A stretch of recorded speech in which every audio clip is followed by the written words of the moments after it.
In this 11th part of Gog and Magog, we are going to focus on something that is necessary to be able to go deeper into the topic. You'll see that we will extract it from a specific web page which is named EGW Writings. It is a place where all of you can write whatever you want to search things referring to the Adventist Church in reference to Ellen White's writings or the Adventist pioneers. Well, there it is worth to inquire about any subject, but we are going to focus on what we have found directly referring to Gog and Magog. And prepare yourselves, because what today can seem to be a bore because of the enormous list that we are going to show you, they are going to serve us to study in depth, and what things we are going to show you from there. And certainly no one will remain indifferent, I assure you.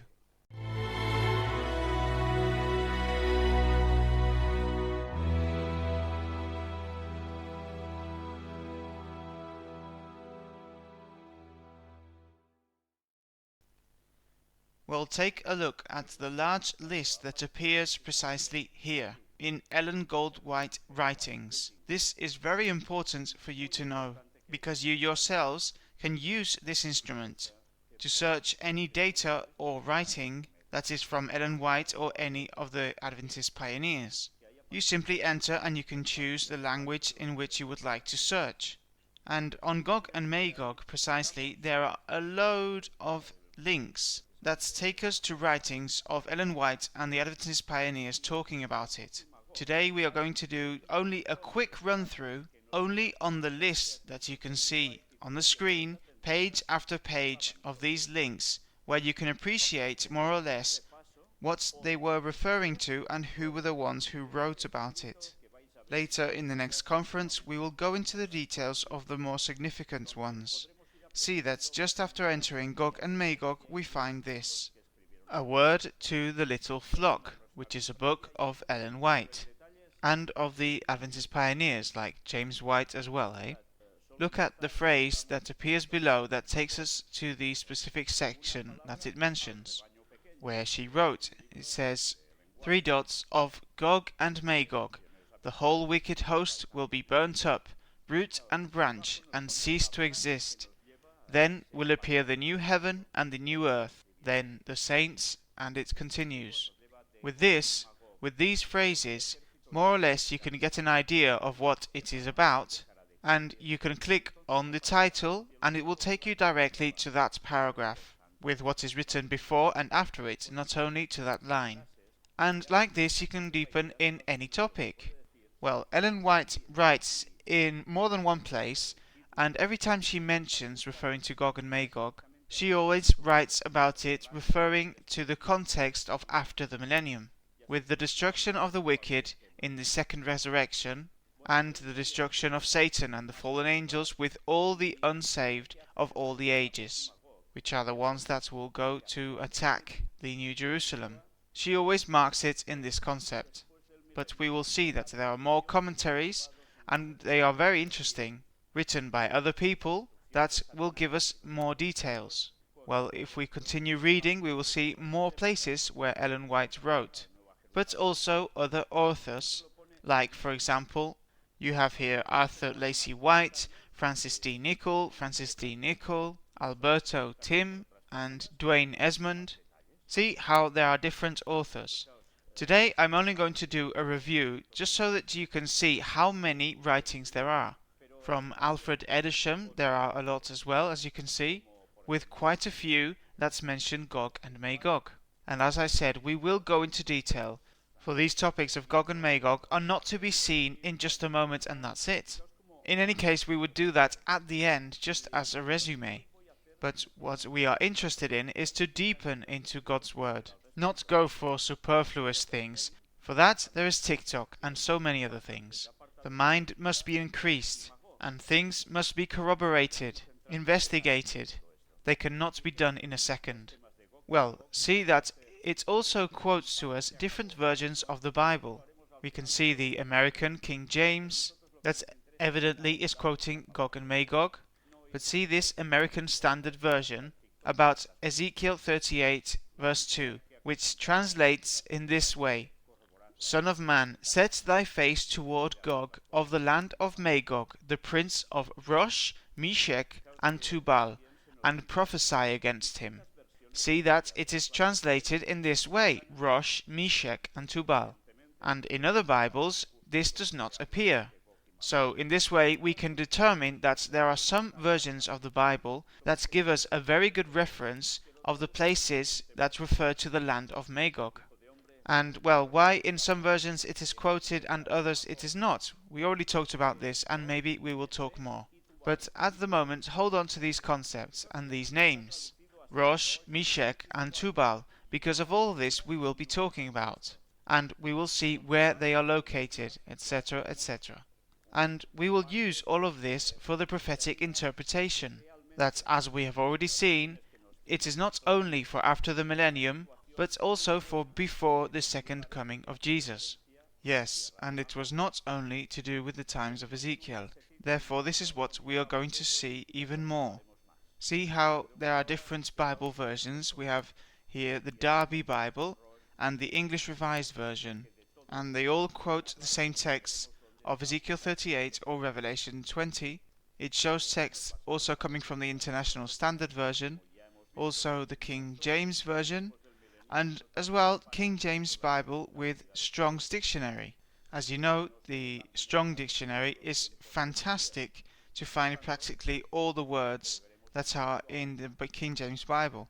That basically takes us to the original meaning of the words in Hebrew and Greek, which is very important to be able to amplify concepts that sometimes in our Bibles can give a plain description only with one word, but the meaning can be highly extensive. For example, see how it is translated here in the King James with Strong's Dictionary in Ezekiel 38:2. Son of man, set thy face against Gog, the land of Magog, the chief prince of Meshech and Tubal, and prophesy against him. Notice that it mentions Meshech and Tubal, but doesn't say anything about Rosh. Well, all of this is very interesting, because all of this is what is going to situate the context to where these nations were already in those times and where it could be today. Anyway, all in its moment we will see it. It also has the New English translation, the New King James Version, the Revised Version 1885, which is interesting here as it says, Son of man, set thy face toward Gog of the land of Magog, the prince of Rosh, Meshech, and Tubal, and prophesy against him. You can see how Rosh appears here also. As you can see, there's a lot to dig. There is a lot to see. We find also the Webster's Bible, the World English Bible, that also mentions Rosh, Meshech, and Tubal. So this is interesting. Also, we can see Young's literal translation that also has Rosh, Meshech, and Tubal. Well, and also we have the International Children's Bible, the New Century Version, also the Seventh-day Adventist Bible Commentary of Francis Nichol. This is volume 4, also volume 7, which is the one that we've been looking at, the Seventh-day Adventist Bible Students Source Book, the Handbook of SDA Theology of the Seventh-day Adventists, Matthew Henry's Concise Bible Commentary, Matthew Henry's Complete Bible Commentary. I'm sure that many of these names may sound Chinese to you, but as you can see, this means that there are a lot of Bible commentaries that we may not know of but can be very useful. They can be very interesting in some moments, because not all of them say the same thing, so we must search, compare, investigate, and go deeper, and ask the Lord for help to be complementing and completing what is necessary knowing. Well, as you see, there is more. Also the Easton's Bible Dictionary and Smith's Bible Dictionary. Look at how many Bible dictionaries. And this is not all of it. See that there are also books like this one written by John Nevin Andrews, no less than John Andrews. He was the one that spoke about the 6,000 years. Thanks to God, I presented some conferences talking about his writings, where they said why the Adventist pioneers believed in the literal 6,000 years, and then Christ comes back, something that today it seems as if they would want to ignore it. Anyway, quite sad. And which book? It is the three angels of Revelation, chapter 14, verses 6 to 12. And there Gog and Magog is also quoted. But there is another book, the Law of Moses, letter to Reverend Josias Litch on the second coming of Christ. See how interesting this is, and it also mentions Gog and Magog. The Second Advent Manual by Apollos Hale, the story of the Seer of Patmos by Stephen Nensel Haskell. These are all Adventist pioneers. It also appears in the Advent Review and Sabbath Herald, the American Sentinel, The Empires of the Bible from the Confusion of Tongues to the Babylonian Captivity. This book would go wonderfully for our brother Luis, that is precisely working on the biblical chronology of the events that occurred and when did they occur. And who wrote it? Alonzo Trevor Jones. Yes, the famous Jones also. Not the Indiana Jones, hey? This is the Adventist Jones, the one that worked with Wagner on the justification of faith. There is here so much. And another one, the great nations of today. I don't know if you're already smelling something, because it says the great nations of today, and it is quoting the land of Gog and Magog. Could it be that he was applying something of those nations to nations of his time? See that when he quotes of Gog and the land of Magog, the chief prince of Meshech and Tubal, he says, for instance, Son of man, set thy face forward, Gog of the land of Magog, the prince of Rosh, Meshech, etc., meaning that he was using the version that mentions Rosh. And some might say then, why are you talking so much about Rosh? Well, if we haven't seen it enough, then we must see some more of the why of Rosh. The Marshalling of the Nations, Alonzo Trevor Jones. Well, this is fabulous. The Peopling of the Earth, also Alonzo Trevor Jones. The Present Truth, which are writings from Adventists, written from 1888 to the 1900s. And what were they talking about? Well, of Gog and Magog in different articles. The Signs of the Times, also in 1887, and like this in many places. An Address to the Public, and especially the Clergy, by Josiah Litch, and quotes the Resurrection, Gog and Magog. The Probability of the Second Coming of Christ, about AD 1843, Josiah Litch. Interesting, because he was mentioning Gog and Magog and situating it in, as you can see, what moment? When the second coming of Christ was preached to be in 1843. That then was preached to be in 1844, when it was discovered that the year zero does not exist in the prophetic computation. The calculation of that time finished there, of the 2,300 days, with which the prophet Daniel was telling us something that was interpreted as the second coming of Christ, although it was something that really occurred in heaven. But we have already talked about this enough in the biblical studies. If you don't know anything about this, then you can enter our webpage or YouTube channel, The Great Deception, or El Gran Engaño, and there all of this is very well explained. Also, prophetic expositions, and not only one volume, by Josiah Litch, also quoting Gog and Magog. Now attention to this book, The Peril of the Republic of the United States of America, written by Percy Tilson Magan, a book that is excellent from beginning to end, and see the quote that is extracted. Against Gog, the land of Magog, the chief prince of Meshech, in parenthesis Moscow, and Tubal, Tobolsk, and prophesy against him. What do you think? Moscow and Tobolsk. What? What? Well, so maybe we can get an idea to see if this is really only after the millennium or if it is something more. And we are talking about Adventist pioneers. Meshech, which is Moscow, and Tubal, which is Tobolsk. Can we catch some more than what we have seen until now? And we will still see some more. Evidences from scripture and history of the second coming of Christ, about the year AD 1843, and of his personal reign of 1,000 years, by William Miller. And what did he talk about as well? Of Gog and Magog. Well, how many surprises. Now, to those who do not know who William Miller was, he was the person that precisely started to preach that's the 2300 days or years finished their fulfillment the 22nd of October of 1844.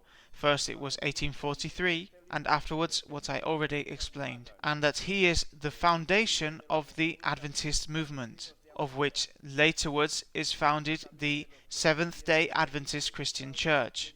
How interesting, he was already talking about this as well.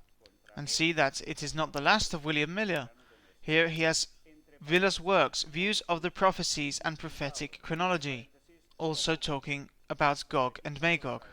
Another book by Uriah Smith, Daniel and the Revelation, also talking about Gog and Magog. And it's not the last one, here in The Present Truth in volume 15, also mentioning Gog and Magog. History and Doctrine of the Millennium by Henry Dana Ward as well, and like this one a few more. A Word to the Little Flock by James Springer White. This was Ellen White's husband. A Brief Exposition of the Angels of Revelation 14. This also by James Springer White. As well, Signs of the Times, mentioning Gog and Magog, written by Himes. And also Signs of the Times and Expositor of Prophecy, as well, written by Himes, written in 1841. See that it is all written in those years. They were already talking about Gog and Magog, and they get quite deep into it. It is not something to just take a quick look and that's it. Here you have more on the subject. You can see how many quotes there are. A continuous of quotes. All of these are extracted from the same place, from different volumes, also from the Advent Herald and Signs of the Times Reporter, written by Himes, also the Advent Review in 1850, that also talks about Gog and Magog, Second Advent Review and Sabbath Herald, also talking about Gog and Magog, around the years 1851. And here, more of the same. Notice that they are all different quotes, but talking about the same thing, but coming from different places, not always in the same section. See how many there are. I mean, it is impressive. Year 1860, 63, 64, 65. They were already talking about this. And here the first report of the General Conference of Christians expecting the advent of the Lord Jesus Christ by Joshua Himes.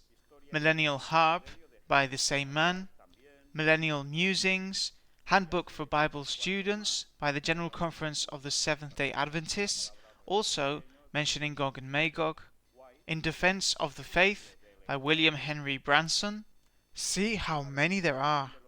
The Fruitage of Spiritual Gifts by Lewis Harrison Christian. Foundations of the Seventh-day Adventist Message and Mission by Peter Gerard Damstedt. Is Gog and Magog everywhere. The Prophetic Faith of Our Fathers by Leroy Edwin Froome, also impressive, amazing. There are 4 volumes that he managed to write, fabulous, of the faith and history of our fathers, of their prophetic faith, and in many places it quotes, well, the same thing. How not? Gog and Magog. And as you can see, he mentions it in Volume 1, Volume 2, Volume 3, Volume 4, What more do we want? What more do we want? We finish here today so as to not saturate ourselves, but this is for you to see that if you search for something, you must search very well. And we will look into this source and other sources as well, because up to now we have shown quite some material coming from Adventism. Still, we must look at all this of the pioneers, not all of it, the most significant part. Very interesting, because we are going to see references not only to what the Adventists believed years ago on this topic, but also what they pick up from a belief of a nation that definitely cannot leave us indifferent, because you are going to see the correlation between Gog, Magog, and someone else who has to do with the last period of the story of humanity, and that was going to be the representative of God's people on earth. You will be impressed, I assure you. I assure you. Everything in its moment. Soon we will show you some writings of Ellen White, that talked about Gog and Magog, and then afterwards the pioneers. And after that, if it is God's will, we will still show something more, because we have to situate ourselves on the map, right? All of that will come with God's help. Maranatha 2031. Yes, the signs are here, right in front of us, but the writings are back in history, and they already talked about all of this, and we must have knowledge of this.